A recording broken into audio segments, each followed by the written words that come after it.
using electrolyzer and water. இப்போ இதோட பிரச்சனை என்னன்னா எரிவாயு. இந்த இன்னும் சில நாட்களில் எரிவாயு தட்டுப்பாட்டு வரலாம். அப்போது புவர் கிளாஸ் ஃபேமிலியும் மிடில் கிளாஸ் ஃபேமிலியும் வாங்க முடியாது. ஏன்னா ஹையர் ப்ரைஸஸ்க்கு இருக்கும். அதனால இப்போ ஆல்டர்னேட்டிவாக ஒரு ஃபியூல் வேணும்.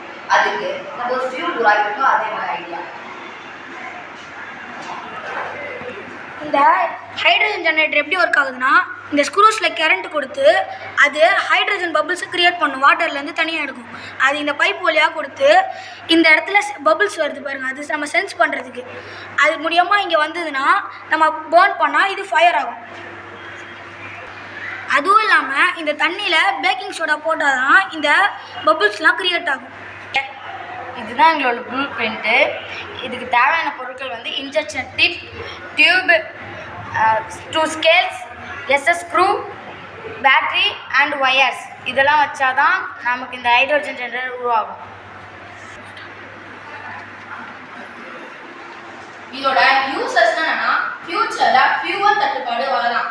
அதனால புவர் அண்ட் மிடில் கிளாஸ் ஃபேமிலிஸ்னால கேஸ் சிலிண்டர் வாங்க முடியாது, அதனால குக்கும் பண்ண முடியாது. அதுக்கு இந்த ஹைட்ரோஜன் ஜெனரேட்டரை யூஸ் பண்ணி நம்ம ஃபயர் மூலியமா குக் பண்ணலாம். இது ஃபயர் மட்டும் இல்லாமல் வெஹிக்கல்ஸுக்கும் யூஸ் பண்ணிக்கலாம். இப்போ இந்த ப்ராஜெக்ட் எனக்கு எக்ஸ்பிளைன் பண்ண போகிறோம்.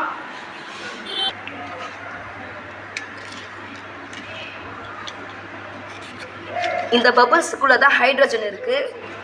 இப்போ இது வெடிச்சா அது ஹைட்ரஜன்.